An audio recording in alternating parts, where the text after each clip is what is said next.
उमेदवार हा मिळालेला आहे आणि आपण 3 तारखेला अर्ज भरणार आहोत असं देखील त्यांचं म्हणणं आहे।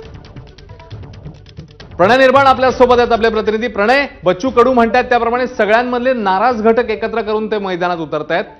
काय नेमकं चाललंय अमरावतीमध्ये? त्यांना आपण प्रश्न देखील विचारला की मवियाची साथ आहे का आपल्याला? एकूण बच्चू कडूंचा सध्याचा पवित्रा काय आहे प्रणय?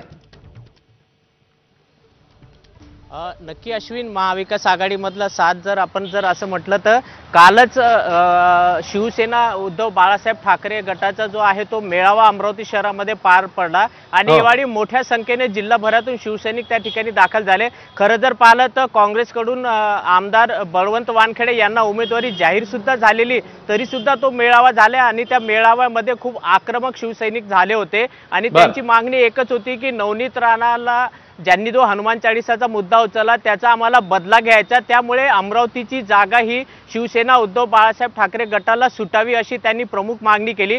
आणि जोपर्यंत एबी फॉर्म किंवा उमेदवारी दाखल होत नाही तोपर्यंत आम्ही आमच्या मागणीवर ठाम आहोत असा विश्वास त्यांनी एबीपी माझाकडे काल अनेक शिवसैनिकांनी आणि पदाधिकाऱ्यांनी जाहीर केलेला आहे। तर दुसरीकडे मागील आठवड्यामध्ये जेव्हा युवा स्वाभिमान पार्टीचा मेळावा झाला त्यावेळी आमदार रवी राणांचं जे एक वक्तव्य होतं जे आजही संपूर्ण जिल्ह्यात चर्चेला आलेलं आहे की रवी राणांनी एक स्टेटमेंट दिलं होतं की नवनीत राणांना जे विरोध करतायत त्या सगळ्यांना मी एकाच मंचावर आणणार आणि ते नवनीत राणाचा प्रचार करतील असं स्पष्ट दिलं। त्या वक्तव्यावर सगळी नाराजी झाली। अभिजित अडसूळ यांनी सुद्धा नाराजी व्यक्त केली, बच्चू कडू यांनी सुद्धा नाराजी व्यक्त केली। बच्चू कडूंनी तर सांगितलं की मला तर भीती वाटते म्हणे, कारण मुख्यमंत्री आणि फडणवीसांनंतर मी आमदार रवी राणा यांनाच भीतो अशी मिश्किल प्रतिक्रिया सुद्धा बच्चू कडूंनी दिली।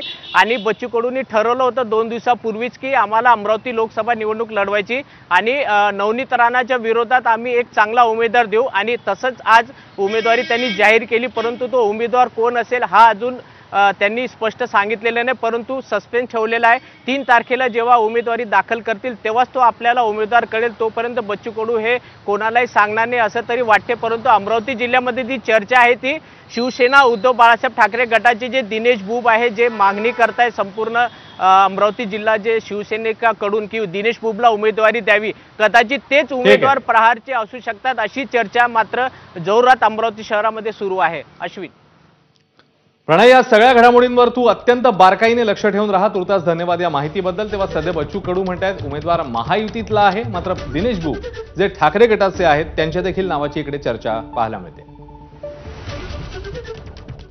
दरम्यान काल भाजप प्रदेशाध्यक्ष चंद्रशेखर